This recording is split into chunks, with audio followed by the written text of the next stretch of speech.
Hello everyone. आज की कहानी है जीवन संगनी भाग 5। कहानी अगर अच्छी लगे तो लाइक करें, शेयर करें और प्यार भरी कहानी चैनल को सब्सक्राइब करें।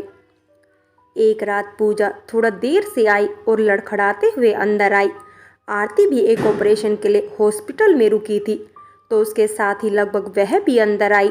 उसने पूजा को लड़खड़ाते हुए देखा तो सहसा पूछ पड़ी, दीदी आप लड़खड़ा क्यों रही हैं? पूजा ने उसे देखा और बिना कुछ बोले अपने कमरे में चली गई।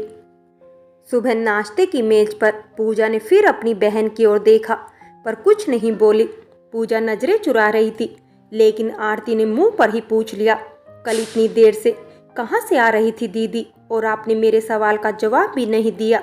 हाँ, वह थोड़ी प्रैक्टिस करते हुए देर हो गई, पर तुम क्या चाहती हो मैं तुम्हें हर सवाल का जवाब दूं? नजर रख रही हो तुम मुझ पर? पूजा ने चिढ़ते हुए जवाब दिया। नहीं दीदी, मैं तो बस यूं ही पूछ रही थी। आपसे भला कोई पूछ भी सकता है क्या? आप तो अपनी मर्जी की मालिक हैं। आरती बोली। बस बहुत हो गया, मैं यहाँ तुम्हारे ताने सुनने के लिए नहीं बैठी हूँ। पूजा वहाँ से उठकर चली आई। अरे बहू रुको तो, वह तो बस यूं ही पूछ रही थी। अभिजीत जाके उसे बुला ला, बेचारी भूखी रह जाएगी वरना पूरे दिन। सासू माँ बोली। नहीं माँ, भाभी ने कोई गलत बात नहीं बोली।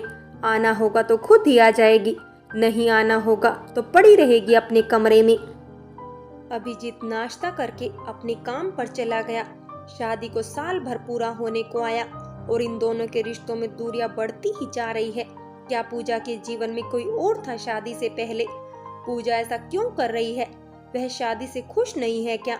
अगर नहीं थी तो बताया क्यों नहीं? हम शादी ही नहीं करते।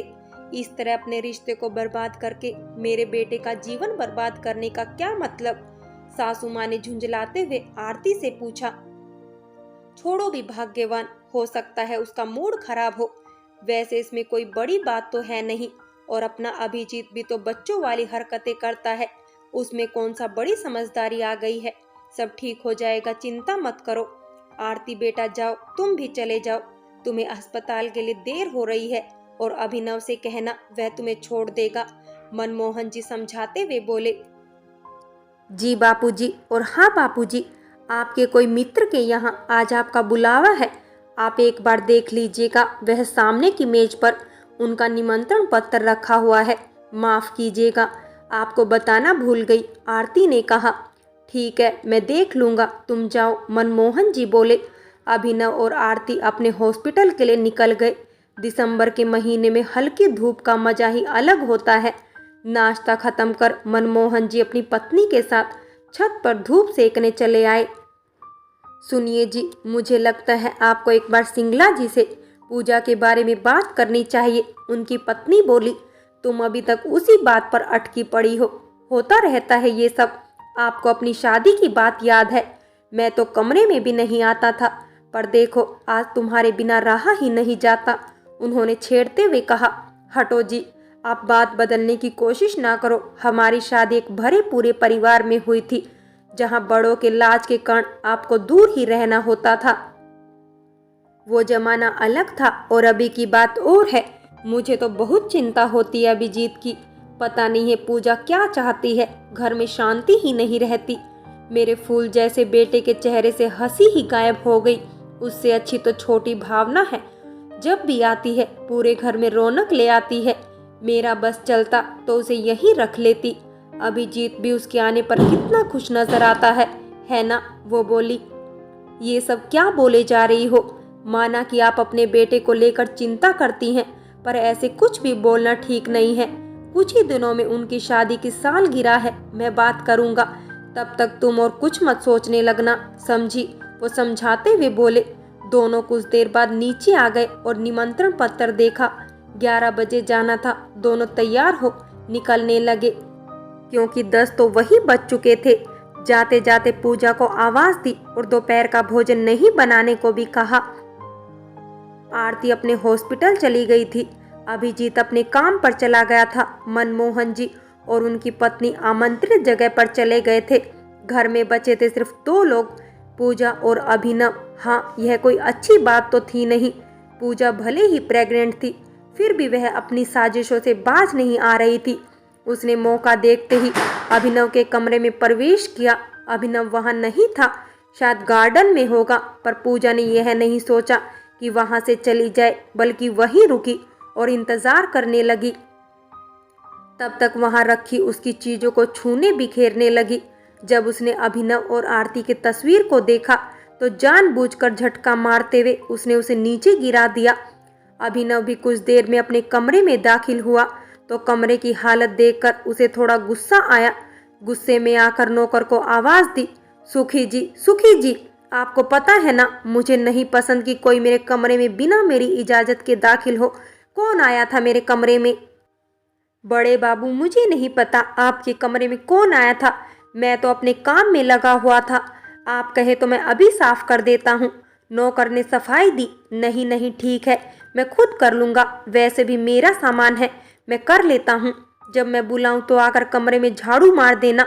अभिनव बोला, जी ठीक है, कहते हुए वहाँ से चला गया। अभिनव ने फ्रेश होने के लिए जैसे ही बाथरूम का दरवाज़ा खोला, वहाँ पर पूजा को खड़ा पाया। घबराहट में वो बोला, पूजा जी, आपको मेरे कमरे में नहीं होना चाहिए था। कोई बात थी तो सुखी से कह देती, वो मुझे बाहर बुला लेता। अरे, आपने ऐसा मौका ही नहीं दिया। मैं तो सोच रही हूँ आप अकेले कहीं बोर ना हो जाए, इसलिए आपके करीब आने की कोशिश कर रही हूँ। वैसे भी ऐसा मौका कहाँ मिलता है, और जिसमें आप और मैं एक ही कमरे में हो। पूजा ने कहा, क्या बोले जा रही हो आप? शादी हो चुकी है हम दोनों की, कुछ तो शर्म रखिए, आपकी ही बहन का पति हूँ मैं। अभिनव तंग आते हुए बोला, इसी बात का तो दुख हुआ है, चलो आज इसकी सजा देते हैं। कुछ देर में अभिजीत आता होगा, फिर हम दोनों को एक साथ देखेगा। फिर क्या होगा अभिनव, उसको भी तो बताना होगा कि उसका भाई उसकी पत्नी के साथ क्या कर रहा है। पूजा ने अपने हाथ उसके कंधे पर रखते हुए कहा, बस बहुत हो गया, निकलो यहाँ से। अभिनव ने ऐसा कहते हुए उसे कमरे से बाहर निकाल दिया। ये तुमने अच्छा नहीं किया, अब देखना तुम्हें तुम्हारे घुटनों पर न ले आई तो मेरा भी नाम पूजा नहीं, पूजा तिल मिला गई। अभिनव थोड़ी देर में अपने हॉस्पिटल चला गया। वो दिन बीत गया। 2 दिन बाद उन दोनों की शादी की सालगिरह थी। अगले दिन घर के सभी लोग अपनी अपनी तैयारियों में लग गए। 4 दिसंबर को घर में सुबह से ही हलचल थी। सब लोग घर सजाने में और मेहमानों को न्योता देने में, अलग अलग तरह की मिठाइयाँ पकवान बनाने में व्यस्त थे। पूजा का कुछ अता पता नहीं था। सबने सोचा वह अपने कमरे में आराम कर रही होगी, इसलिए किसी ने उसे परेशान करना जरूरी नहीं समझा। शाम हुई, एक बड़ा सा केक मंगवाया गया, जो कि भावना की तरफ से एक छोटा सा तोहफा था।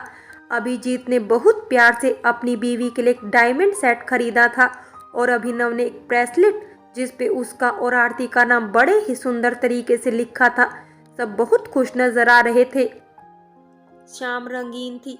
करीब 8:30 बजे किसी की दस्तक ने रंग में भंग डाल दिया। सामने पुलिस आई हुई थी, वो भी अभिनव को गिरफ्तार करने, वो भी मानव अंगों की तस्करी के जुर्म में। मनमोहन जी ने लाख समझाने की कोशिश की पुलिस वालों को, पर वो नहीं माने। बाकी लोगों ने भी समझाने की बहुत कोशिश की, पर उसका कोई असर नहीं हुआ। अभिनव को पुलिस पकड़कर ले गई।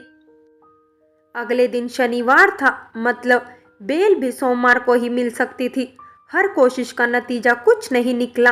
पूजा जाते हुए अभिनव की तरफ देखकर कातिलाना मुस्कान ने यह जाहिर कर दिया था कि हो ना हो इसमें उसका हाथ जरूर है। अभिनव मजबूर था। इस घटनाक्रम ने पूरे समाज के सामने उन लोगों की इतने सालों की प्रतिष्ठा को नष्ट कर दिया। कहते हैं ना, इंसान को इज्जत कमाने में सालों लग जाते हैं, पर गंवाने के लिए कुछ पल ही काफी है। अभिनव के अरेस्ट हो जाने के बाद पूरा घर परेशान था। सब अपने अपने स्तर पर अभिनव को छुड़ाने की कोशिश में लगे हुए थे। भावना के साथ आरती पुलिस स्टेशन में गई। अगली सुबह वहां जाकर पुलिस से उस व्यक्ति के बारे में जानकारी लेने की कोशिश करने लगी जिसने अभिनव के खिलाफ केस किया है। ज्यादा कुछ तो नहीं जान पाई, सिर्फ उसका नाम और पता ही मालूम चला। जो भी हो, पुलिस स्टेशन में अभिनव से भी मिली और उसे दिलासा दी कि वह चिंता न करे, क्योंकि 2 दिन बाद उसे उस जेल से बाहर निकाल लेगी। अभिनव जानता था कि आरती अपने प्रयासों में सफल जरूर होगी। बहुत कोशिश कर रही थी। वह वकील के साथ मिलकर वह उस घर भी गई थी जहां वह इंसान रहता था जिसने अभिनव पर केस किया था। बहुत समझाने पर भी वह इंसान अपना केस वापस लेने के लिए नहीं माना। उपाय कुछ था नहीं, थक हार कर वह लोग वापस घर आ गए। फ्रेंड्स, बाकी की कहानी अगले भाग में देखें और अगर कहानी अच्छी लगी हो तो लाइक करें, शेयर करें और प्यार भरी कहानी चैनल को सब्सक्राइब करें।